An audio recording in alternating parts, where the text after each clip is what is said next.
Adam Oldfield, the president and CEO of FPM and FPM3 Marketing, of course, is with us. How are you doing today? I'm doing well. And by the way, you might want to segue that as the future and the carry forward in the future, I shall mention. James Bond. I'm going to be taking on the role thereafter with Mr. Daniel Craig. There we go. So, yeah, so folks, I'm excited to announce that you can all sit tight knowing that I will be assuming the role. They're playing your song.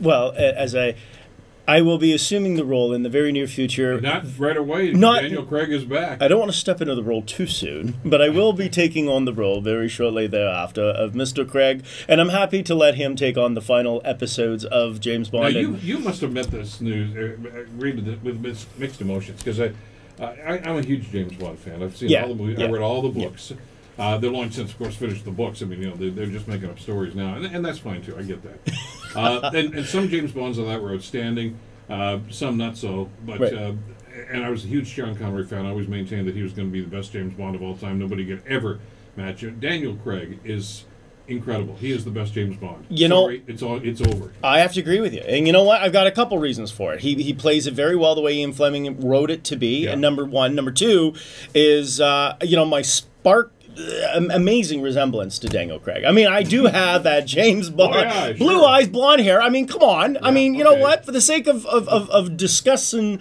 who James Bond is, I mean, I have been constantly confused as, do you know who you remind me as? And Daniel Craig, James Bond tends to come up quite often. So my passion, commitment, you could be his stunt double. I could be, yes, and I'm willing to step in should they ask. I'd be happy to take one for the team, Mr. Craig.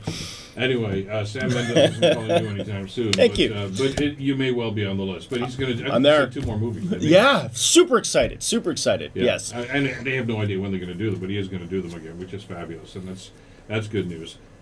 Speaking of tech stuff, I could be cute. I mean, if you. I'll make you cute. I mean, I'm happy to bring you into the picture here, Bill. I'm going to need an evil villain. I was doing this on social media, and I had one. I'd be better at M as an M, I guess. As a Q. Yeah, you know what? You could be. He was supposed to be a geek. I mean, the guy that plays him now is actually pretty cool. Yeah, he plays the role well. I was going to say you could be that Canadian correspondence from CSIS that we were basically throwing. The American assistants when you have.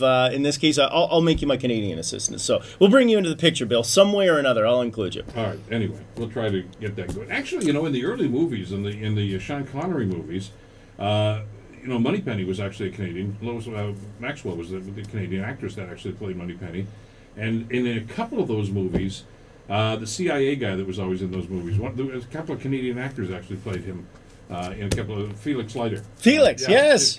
So there was a bit of a Canadian connection back in those days, but we digress. Listen, so much to talk about on Tech Talk, so we'll set James Bond aside for the time being. I had some problems with my PC over the week. Boy, it just died on me, and it took a long time to get it fixed. We love the Internet of Things. We love everything about them. I just not really realize just how much we rely on this until it's taken away from you for a couple of days. We are upgrading our equipment. You may not even realize. I mean, there's a couple things we'll talk about today in Tech Talk with Internet of Things items. But first and foremost, light bulbs, LED light bulbs. All these items that are available to us, and we see there's the thermostats, your fridge, all these appliances. Keep in mind, I want everyone to be aware of the fact that there is now a situation where they had a lock. Okay, a smart lock where you could control the door on your phone or the lock on your door at your house, at your office, or otherwise. This app had an update. Okay, so the product has not been more than 3 years, but it was a little older, one of their original products. They had an update for security reasons. And what happened was, when they did the update, it actually disabled older versions of the product. And so this is going to be a common thing. This is not going to be a new thing in the case of where upgrades to software, even with the Tesla, they can upgrade every Tesla immediately as long as it's got a network connection to the cloud, they can do an update. In this case, a lock was just recently upgraded. Lock State, I'm going to give the name. I don't like to talk bad about technical products, but Lock State, if you can buy a smart lock for your home. It does come with a key, but the upgrade disabled, and they're not going to be able to upgrade or fix it unless you send the lock physically into the office. Now, here's another story about Internet of Things causing interesting... Well, and this is an interesting theme here, because you've talked about this in the past. because I think I asked you one of these questions rather naively one time. Yeah. Because you'll constantly get flashes on the screen, That's update right. available. That's right. And I, for the longest time, thought I'm not going to bother doing those things. Right. Because I had a guy tell me at one time, he says, sometimes they're bad. Just because it says an update doesn't mean you should do it, and it can actually hurt the computer. That's right. Well, it can, or again, not just the computer. We're talking about any smart device now. Like, we're talking to any smart device, yes. And, you know, it can actually detrimentally damage the product. So it is encouraged to upgrade, but it's not necessarily a good thing to always do that. And upgrades are not always for security purposes. Upgrades could be more enhancements. They may want to have a freemium, okay, where you download an app or you had a product and it was free, and then when you update it, all of a sudden you see ads involved in your, because they now have a monetary capability of earning an income from it. Well, think about this one as well. There is a company that did garage doors. I'm not going to mention them because there's no, I just don't want to be damaged, but a garage door that ran automatically, had an app connected directly to their account. Someone went on Google and they wrote a bad review about this garage door company. They weren't happy with it. They thought it did these things and it didn't. Well, you know what they did from the garage door company is they literally disabled their garage door and said, if you don't like it, we're shutting it off. Now, I don't know the legal ramifications of I bought it to do this and you wrote a bad review, so I shut off the capability of running and controlling your garage door to use your app, but this could be something in the future, which is if you don't like the way that we sell our products, we're now going to shut you down and we'll have the ability to do so. That's going to be something we're going to need to take a look at in the future when it comes to regulating open speech comments about how you like my product. So yeah, bad reviews on tech products might result in you getting a disabled product at the end of the day. Yeah, bad for public relations, but I guess they got the power. Why not, right? Yeah, that'll teach you to change your review. All right, listen, we got smart everything these days. Yeah. We got smartphones, we got smart watches, we got smart vacuum cleaners now. Yeah.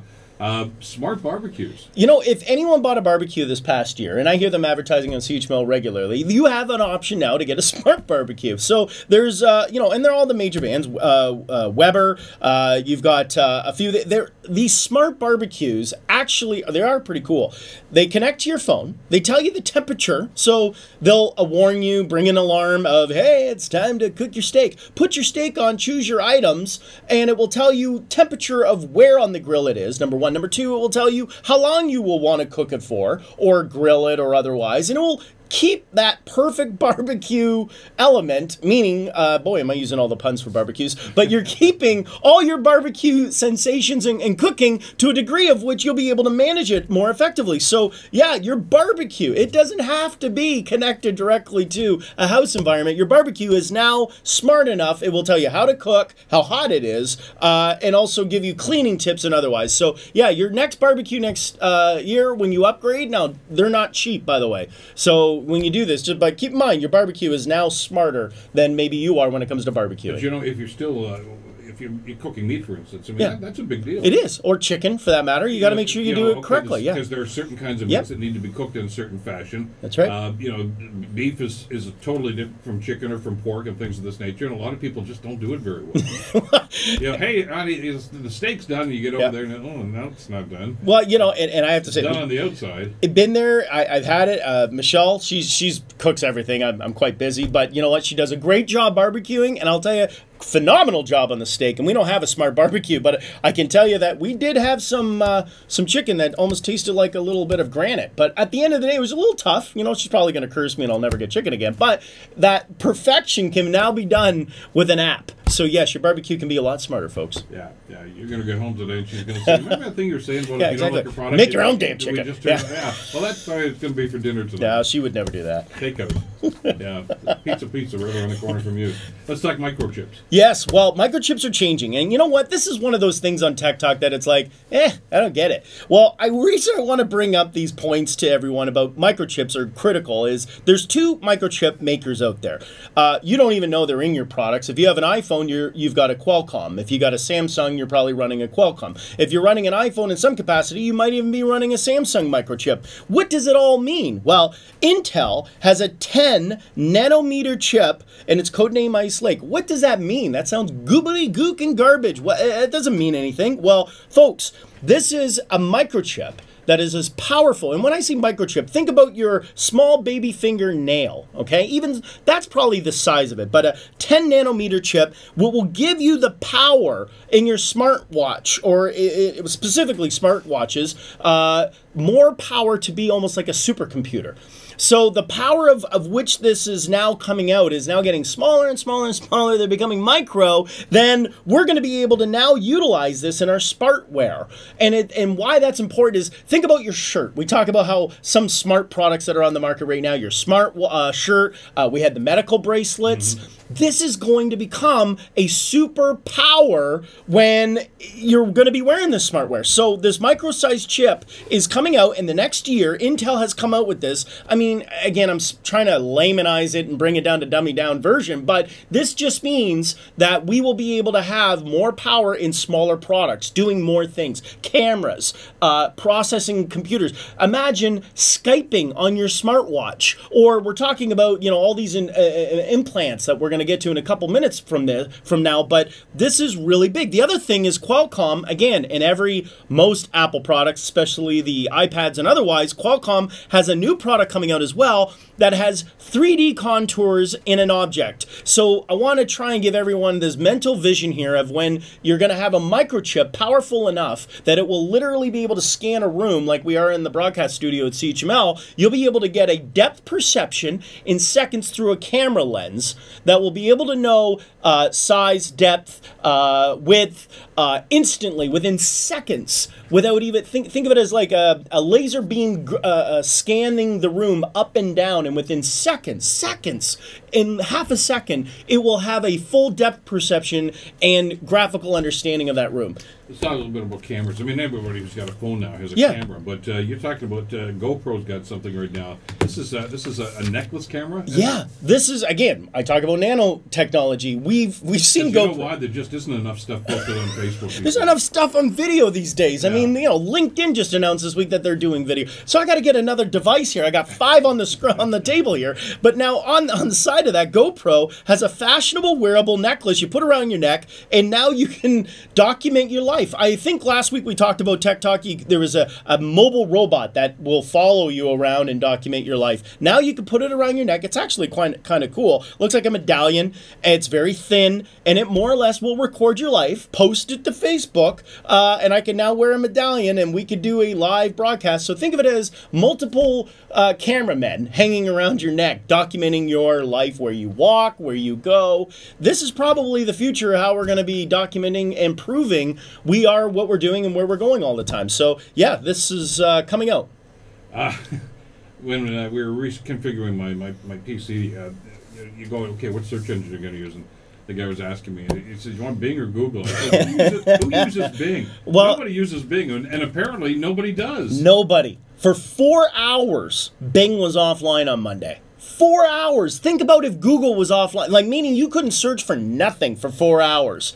Can you imagine the outcry? Nobody knew. Nobody knew. There wasn't a tweet. There was not even a blink. I think everyone went to Bing and typed it in and went, hey, it's not working. All right, go to Google. So 4 hours. It was offline. I mean, the reason why that seems like a very big newsworthy item, which even CHML didn't even broadcast it. I didn't even hear any of the media, and yet they were off for 4 hours. Well, you only know it's gone if you try to get on it, and who does? Well, and you know, I have a source that basically tells me, if you believe Yahoo still has a search engine, I know we don't even bring that up anymore. But anyway, Bing was off for 4 hours. Yahoo has been off on many times. Not one peep in the media that they were offline, and so that just spells to me, or speaks to me, the absolute minimum impact that Bing's having in the marketplace. You always love to give us product information. I love this too. The top 3 selling smartphone makers. Yeah, you know what? I like to tell we all like to reminisce about how fast technology changes all the time. So I put together, there was actually 20, but I thought the top 3 were always the most important, because some people take for a guess, especially, this is worldwide, by the way. So worldwide, the top selling smartphones and how many they actually sold. Number 3, I'll put this as 3 up. Number 3 is the Samsung Samsung E111. This was basically a flip phone, very minimal smartphone capabilities. It had a 13-day standby, and they sold 150 million. Number 2, okay, is more recent, the iPhone 6 and 6 Plus. 220 million worldwide. And number 1 is the Nokia 1100, and this is, to describe it, if you may not remember that little tiny phone that you might be, had that little graphic, they tried to revive it with the Nokia 3300 that just came out recently. Well, the Nokia 1100 total was 1 billion. 1 billion Nokia smartphones have been sold. And curious about BlackBerry, not even on the list. Didn't make it. I don't just mean the top 3. I mean, it didn't make the list. Now, again, this is of all time. I mean, smartphones have sold a lot more in the last 5 years. Yeah. I think if we had to do smartphones from 4 years ago, BlackBerry would have made it. 10 years ago. Or 10 years ago, it would have made it. But yeah, no, as far as in the all-time as of today, but the fact that iPhone 6 and 6 Plus, 220 million phones, Bill. Do you know what an iPhone is? Oh, that's right, you own one. Yeah. So, you know what? Just think of the cost. I mean, if you just calculated that in your head, holy jumping, dying bullheaded little green hornets, that's unbelievable. Unbelievable. I got time for probably another 1 or 2 here. I want to talk about the Android Oreo. That's the Android with the creamy center. Yeah. Every year, Android comes out with a new operating system, and again, it's going to be only updated on the Pixel, LG, HTC. But I thought I would highlight the fact that this new Android operating system coming out in codename Oreo is going to be now faster operating, longer battery life, and this is a cool thing. It's got a PIP, which is picture-in-picture. You know, the TVs used to have that, where you could, well, they still do, where you can watch 2 channels or 3 channels at the same time. This will allow you to do the same thing. So now, if you want to watch Vimeo, or you want to listen to CHML on Facebook, or you want to listen to it live through the app, and you want to watch YouTube, you can now do this with the new Android operating system. I think the key feature that's going to be very advantageous is the fact it's got much higher security features. We're going to hear about that much more in Tech Talk. With Apple right now, they've got a decrypting. They were known as the best and most secure. Android is, I believe, going to be in much a battle position with the new operating system when it comes to security. Lots more, of course, when we reassemble here again next week for another edition of Tech Talk, brought to you by our good friends at Hamilton Limousine. Have a great weekend. Yeah, and, you thanks, too. By the way, for watching us on Facebook and listening to us here on 900 CHML. We're back after the break. The Bill Kelly Show continues here on 900 CHML. Better than Mr. Clean. Can get to the truth.